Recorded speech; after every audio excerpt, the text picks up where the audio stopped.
तो आज के इस वीडियो के अंदर हम विलियन वाला जो चैप्टर है उसके बारे में हम अध्ययन करेंगे।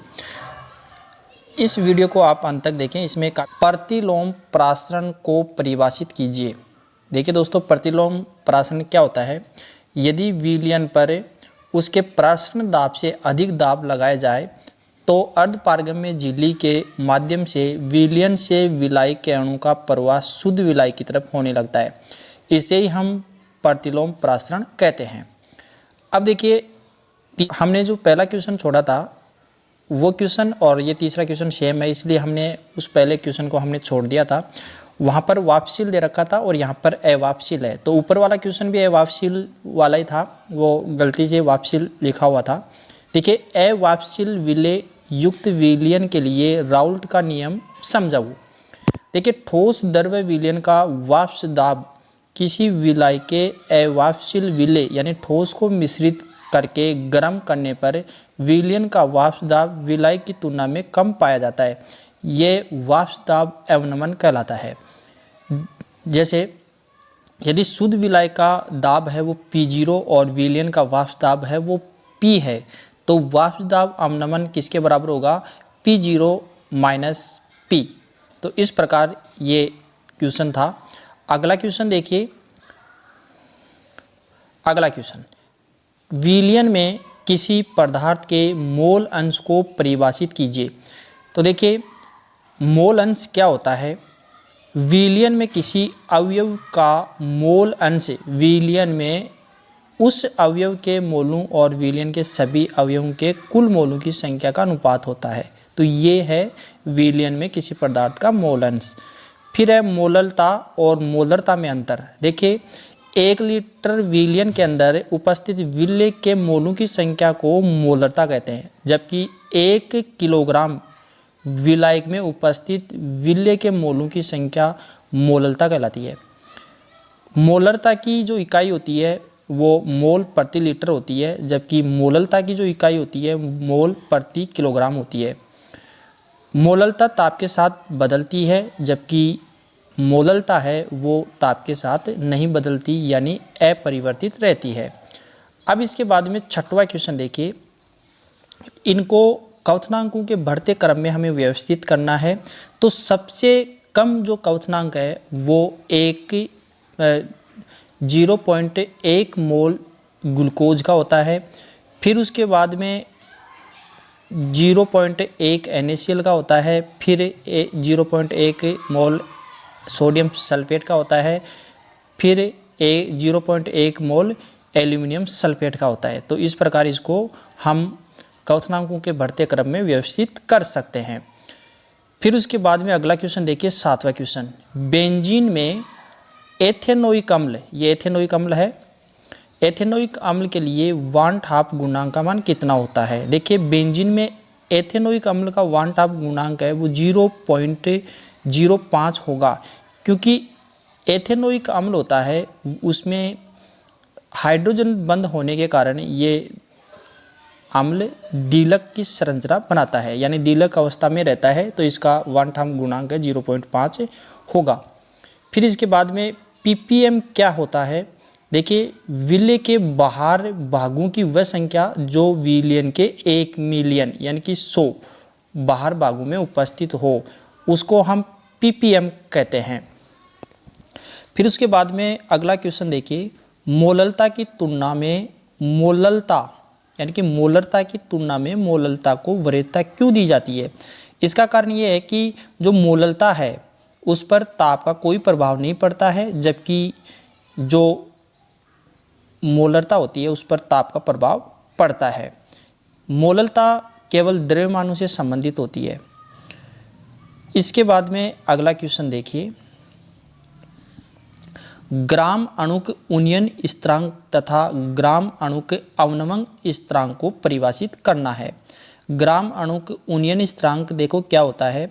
किसी विलाय के 100 ग्राम में उपस्थित अवापसील विलेय या विद्युत अनअपघटे के 1 ग्राम अणु को घोलने पर उसके क्वथनांकों में जो उन्नयन होता है वह उस विलाय का ग्राम अणुक उन्नयन स्थिरांक कहते हैं। इसको के या के 100 से हम व्यक्त करते हैं, जबकि ग्राम अणु के अवनमन स्थिरांक है वो क्या होता है, देखिए किसी अवाष्पशील विद्युत अपघट्य के 1 ग्राम अणु या 1 मोल को 100 ग्राम विलायक में घोलने पर विलायक के हिमांक में जो अवनमन होता है उसे विलायक का ग्राम अणु अवनमन स्थिरांक कहते हैं। अगला क्वेश्चन देखिए, आदर्श और अनादर्श विलयन में अंतर बताना है। देखिए इधर आदर्श विलयन है और इधर अनादर्श विलयन। देखिए आदर्श विलयन क्या है, सभी ताप और सांद्रता पर राउल्ट के नियम का पालन करता है और ये सभी ताप एवं सांद्रता पर राउल्ट का नियम का पालन नहीं करता। इसमें देखिए आदर्श विलयन के अंदर मिश्रण के आयतन पर कोई परिवर्तन नहीं होता और इसमें मिश्रण के आयतन पर परिवर्तन होता है। इसमें मिश्रण की एंथैल्पी नहीं बदलती, यानी कोई परिवर्तित नहीं होता है और इसमें परिवर्तित होता है। तो इस प्रकार इसमें अंतर था। फिर इसके बाद में देखिए 12वां क्वेश्चन, साधारणतया किसी विलय को घोलने पर उसका क्वथनांक बढ़ जाता है, क्यों? उचित आपको कारण देना है। देखिए किसी विलायक में कोई अवाष्पशील पदार्थ घोलने पर विलयन का वाष्प दाब कम हो जाता है, जिसके परिणाम स्वरूप विलयन का क्वथनांक बढ़ जाता है। तो इस प्रकार ये 12वां क्वेश्चन था। अब अगला क्वेश्चन देखिए, 13वां क्वेश्चन देखिए, एनोक्सिया क्या है? देखिए आप जानते हैं एक प्रकार का रोग है जो ऊंचाई पर रहने वाले जो लोग हैं उनमें पाया जाता है। इसमें लोग स्पष्टता से सोच नहीं सकते और कमज़ोर हो जाते हैं, क्योंकि ऊंचाई वाली जगह पर जो दाब है वो कम होता है, जिसके कारण रुधिर और ऊतकों में ऑक्सीजन की सांद्रता है वो कम हो जाती है। फिर इसके बाद में अगला क्वेश्चन देखिए, 0.1 मोल ग्लूकोज तथा 0.1 मोल सोडियम क्लोराइड विलयन में किसका प्रासरण दाब अधिक होगा और क्यों होगा, कारण देना है। देखो दोनों बराबर मोल हैं। 0.m मोल सोडियम क्लोराइड का जलीय विलयन अधिक प्रासरण दाब को व्यक्त करता है, क्योंकि वह आयनन NH+ और Cl- 2 आयन देता है, जबकि ग्लूकोज का आयनन नहीं होगा। जैसा आप जानते हैं ग्लूकोज का कोई आयनन नहीं होता। प्रासरण दाब अणुसंख्यक गुणधर्म का उदाहरण है। अणुसंख्यक गुणधर्म आयनों की संख्या पर निर्भर करता है। अणुसंख्या गुणधर्म अणु की संख्या, इन गुणों में आयन अणु के समान व्यवहार करते हैं। हेनरी का नियम समझाइए। देखिए हेनरी काफ़ी फेमस वैज्ञानिक है। हेनरी ने जो नियम दिया था वो क्या था, देखिए किसी द्रव में गैसों की विलेयता गैस के दाब के समानुपाती होती है, अर्थात गैस का आंशिक दाब P तथा गैस के मोल अंश X हो तो P बराबर KHX, जहाँ पर जो K है वो हेनरी स्थिरांक है। फिर इसके बाद में अगला क्वेश्चन देखिए, प्रासरण दाब किसे कहते हैं? देखिए प्रासरण दाब क्या है, किसी विलयन को अर्धपारगम्य झिल्ली द्वारा विलायक से पृथक करके उसके प्रासरण को रोकने के लिए विलयन पर कम से कम जितना बाह्य दाब लगाना पड़ता है विलयन का प्रासरण दाब कहलाता है। अगला क्वेश्चन देखिए, द्रवों के वाष्प दाब को प्रभावित करने वाले कारक लिखें। देखिए द्रवों के वाष्प दाब को प्रभावित करने वाले कारक इस प्रकार हैं, ताप, द्रव की प्रकृति, श्यानता, ये कुछ मुख्य हैं जो इसको प्रभावित करते हैं। देखिए ताप बढ़ाने पर द्रव का वाष्प दाब बढ़ जाता है, क्योंकि अणु की गतिज ऊर्जा ताप बढ़ने पर बढ़ जाती है। फिर द्रव की प्रकृति, देखो जिन द्रवों का अंतरा आणविक आकर्षण बल कम होता है उन द्रवों का वाष्प दाब ज़्यादा होगा, और जिन द्रवों का अंतरा आणविक बल ज़्यादा होगा उसका वाष्प दाब कम होगा। तो ये द्रव की प्रकृति पर निर्भर करता है। श्यानता, देखिए जिन द्रव की श्यानता ज़्यादा होगी उनका जो वाष्प दाब है वो कम होगा, और जिन द्रवों की श्यानता कम है उसका वाष्प दाब है वो ज़्यादा होगा। फिर देखिए अगला क्वेश्चन, स्थिर क्वांथी मिश्रण को परिभाषित कीजिए, यानी कि इन स्थिर क्वांथी जो मिश्रण होता है उसकी हमें परिभाषा लिखनी है। देखिए 2 या 2 से अधिक अवयवों का ऐसा मिश्रण जो अवयवों के संगठन के प्रभावित हुए बिना एक ही ताप पर आश्रित होते हैं स्थिर क्वांथी मिश्रण कहते हैं। तो ये स्थिर क्वांथी है, तो इसको स्थिर क्वांथी पढ़ें आप। देखिए इसमें कुछ त्रुटियां हैं टाइपिंग के अंदर, तो उसको आप देख लेना। मैं समझा रहा हूँ, बोल रहा हूँ, तो जो मैं बोल रहा हूँ उस पर ध्यान दीजिए। देखिए सामान्यतः ताप बढ़ाने पर गैसों के दरों में विलेयता घटती है, इसका कारण देना है। देखिए स्थिर दाब पर सामान्यतः ताप बढ़ाने पर गैसों की दरों में विलेयता घटती है, क्योंकि ताप बढ़ाने पर दरों में गैस के अणु की गतिज ऊर्जा बढ़ती है, जिससे गैस के बाहर निकलने की प्रवृत्ति में वृद्धि होती है। तो इस प्रकार इसका कारण था। देखिए मोल अंश को परिभाषित करना है। देखिए मोल अंश क्या है? विलयन में किसी अवयवी का मोल अंश विलयन में उस अवयव के मोल और विलयन के सभी अवयवों के कुल मोलों की संख्या का जो अनुपात होता है वो मोल अंश कहलाता है। अगला क्वेश्चन देखिए, संतृप्त विलयन क्या होता है? देखिए ऐसा विलयन जिसमें एक निश्चित ताप पर और अधिक ठोस पदार्थों को न घोला जा सके, उस विलयन को हम संतृप्त विलयन कहते हैं। फिर अगला क्वेश्चन, अणुसंख्यक गुणधर्म क्या है? इन गुणों का एक उदाहरण दीजिए। देखिए वे गुणधर्म जो विलय के कणों की संख्या पर निर्भर करते हैं परंतु विलय की प्रकृति पर नहीं करते, उनको हम अणुसंख्यक गुणधर्म कहते हैं। जैसे उदाहरण हिमांक में अवनमन, ये इसका उदाहरण है। अन्य उदाहरण और भी हैं। देखिए अगला क्वेश्चन, सोडियम कार्बोनेट के 20% जलीय विलयन से आप क्या समझते हैं? देखिए सोडियम कार्बोनेट के 20% जलीय विलयन का अर्थ यह है कि 20 ग्राम सोडियम कार्बोनेट विलयन के 1008 में उपस्थित है। यहाँ विलय का भार 80 ग्राम है। अगला क्वेश्चन, विलयन,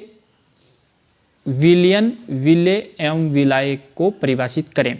देखिए 2 या 2 से अधिक यौगिक का समांगी मिश्रण विलयन कहलाता है।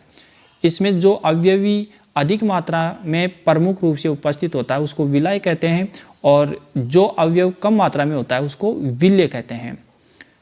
जैसा आप जानते हैं विलय और विलय को, जैसे मैंने पहले आपको बता दिया है कि जिसकी मात्रा ज़्यादा होगी उस पदार्थ को हम विलय कहते हैं और जिसकी मात्रा कम होगी उसको विलय कहते हैं।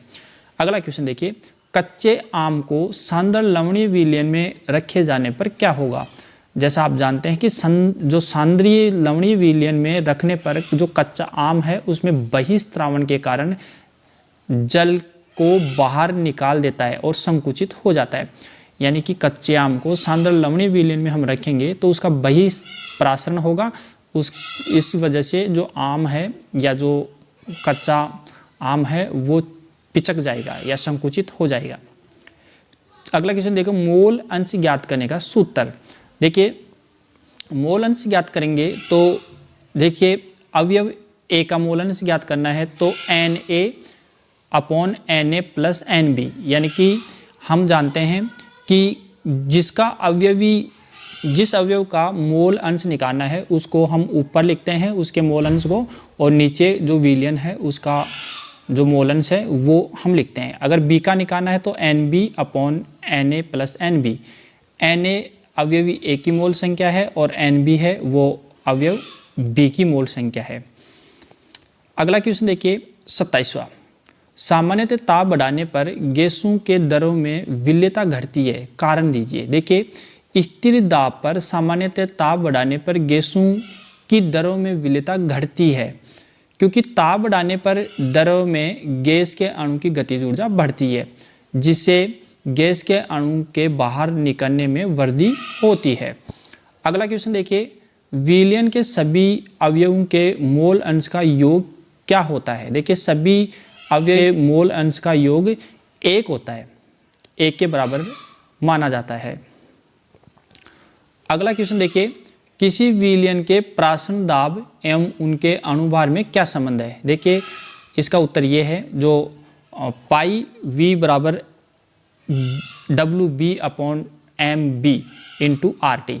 यहाँ पर जो पाई है वो प्राशन दाब है और V है वो विलयन का आयतन है और W बी है वो विलेय का द्रव्यमान है, और ये एम बी है वे विलेय का अनुभार है, और आर गैस नियतांक है या गैस स्थिरांक है, टी है वो ताप है जो केल्विन में है।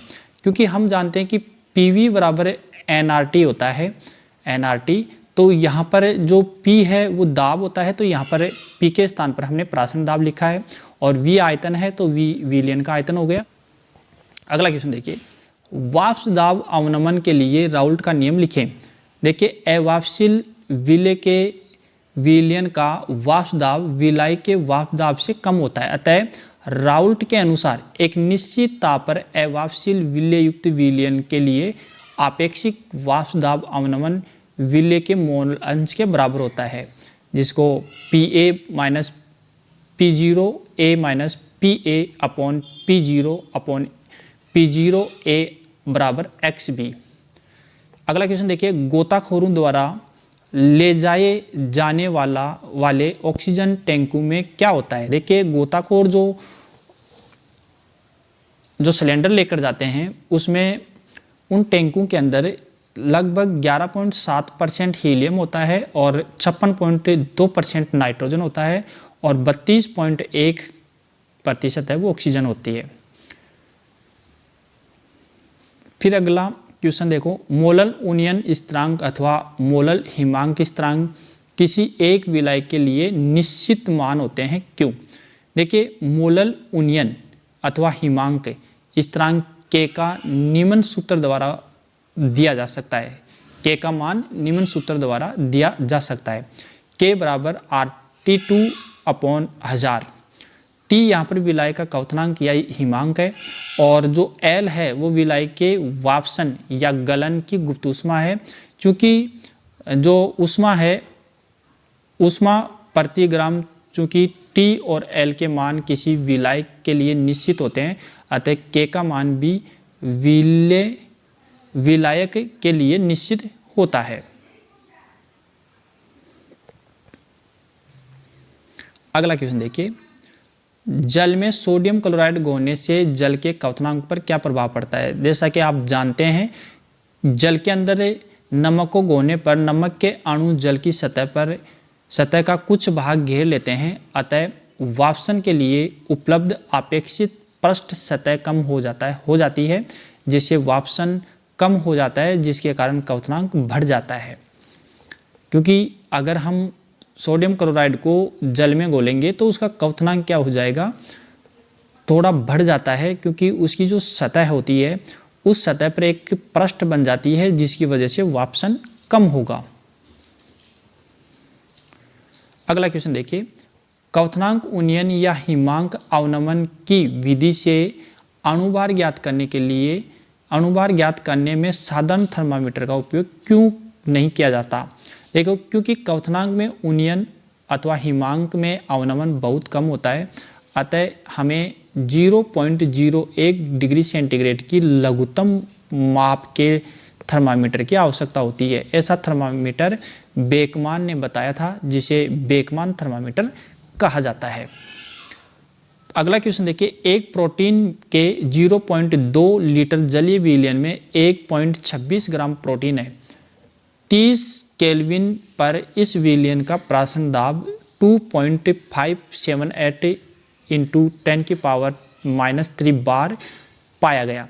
प्रोटीन के मोलर द्रव्यमान का परिकलन कीजिए। देखिए, MB बराबर W into R into T upon pi V।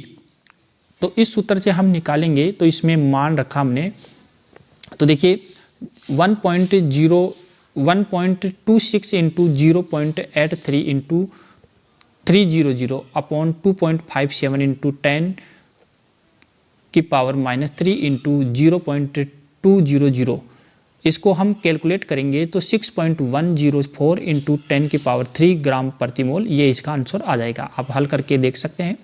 फिर अगला क्वेश्चन देखो, हिमांक अवनमन विधि से किसी अवाष्पशील पदार्थ का अणुभार ज्ञात करने का सूत्र लिखिए।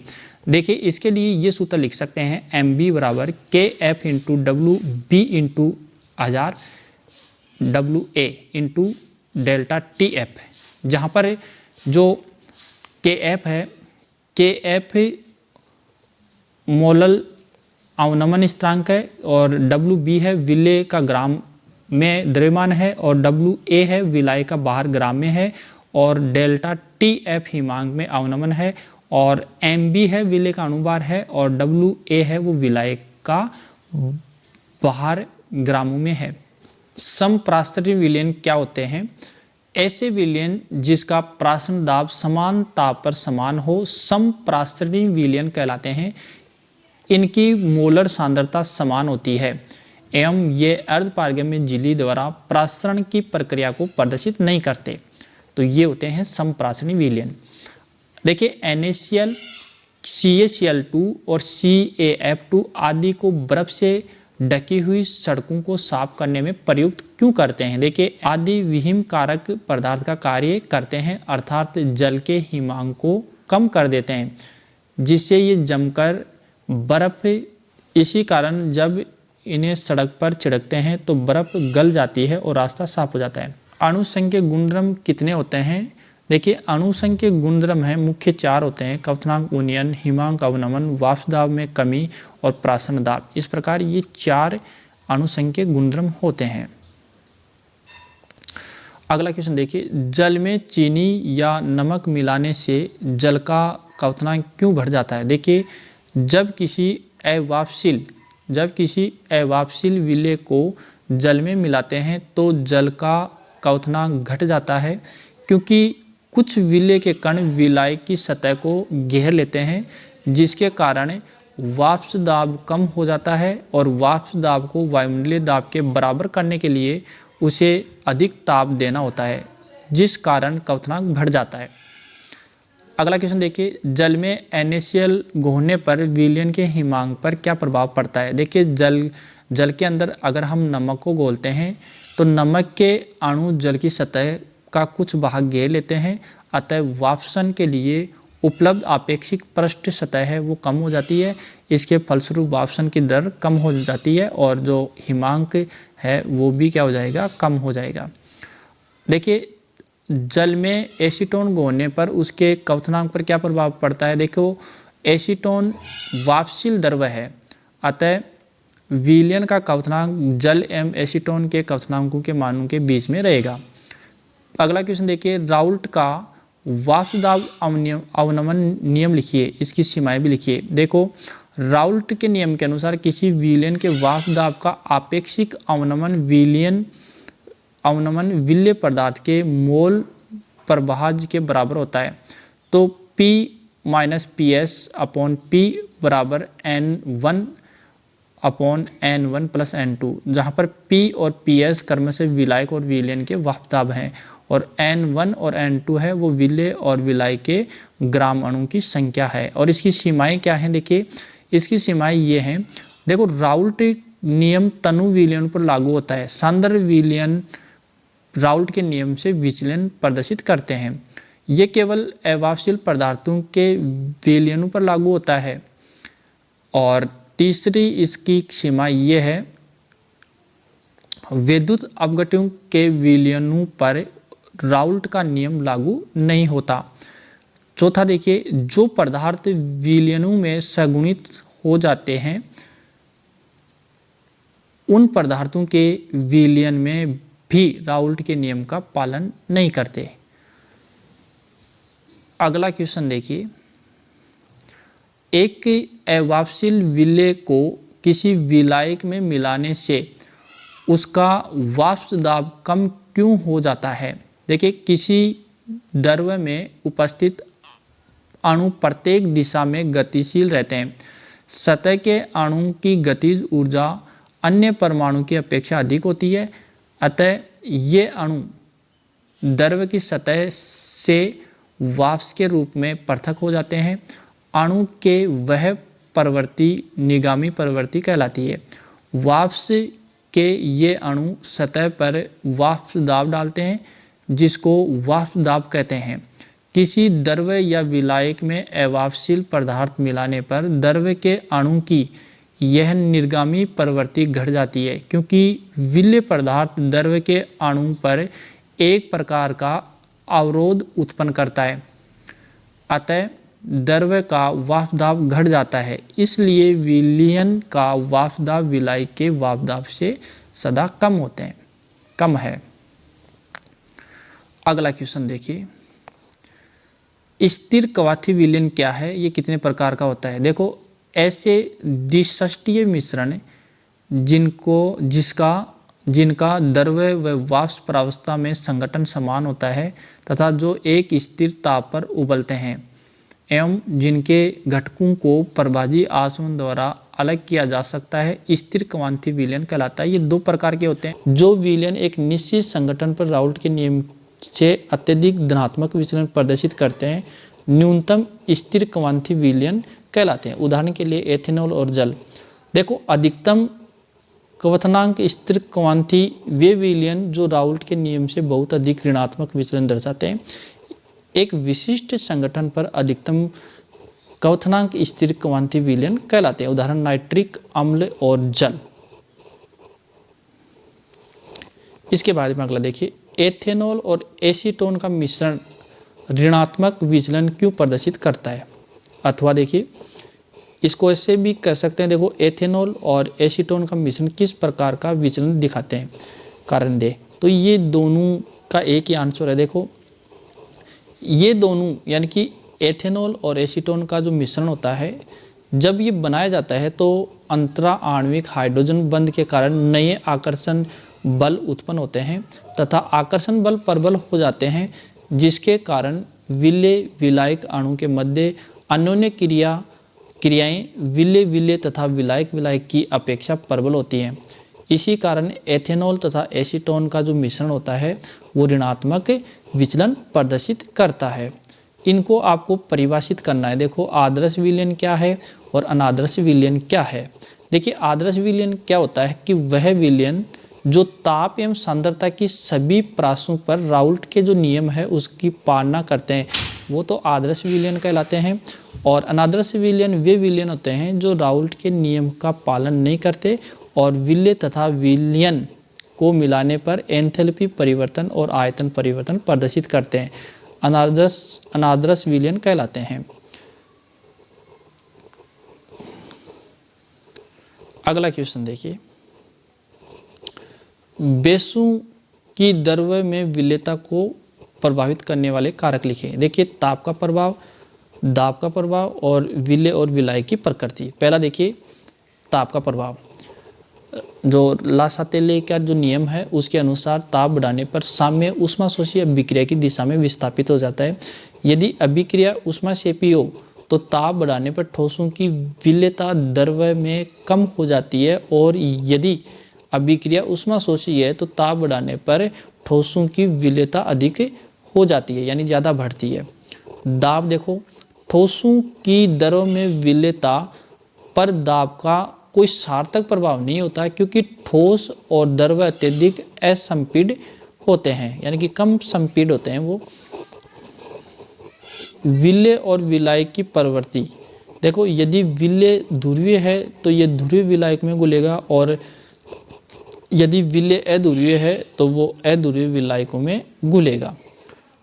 अगला क्वेश्चन देखिए, क्वथनांक उन्नयन विधि से किसी अवापशील पदार्थ का अणुभार ज्ञात करने का सूत्र लिखो। देखिए, क्वथनांक उन्नयन विधि किसी अवापशील पदार्थ का अणुभार ज्ञात करते हैं तो हम ये सूत्र काम में लेते हैं। हिमांक अवनमन विधि से किसी अवापशील पदार्थ का अणुभार ज्ञात करने का सूत्र लिखना है। तो इसका सूत्र mb बराबर kf into WB into 1000 WA into delta TF। जो kf है मोलल अवनमन स्थिरांक है, और WB है विलेय का द्रव्यमान है, और WA है ये विलाय का भार है, और W। Thank you for watching.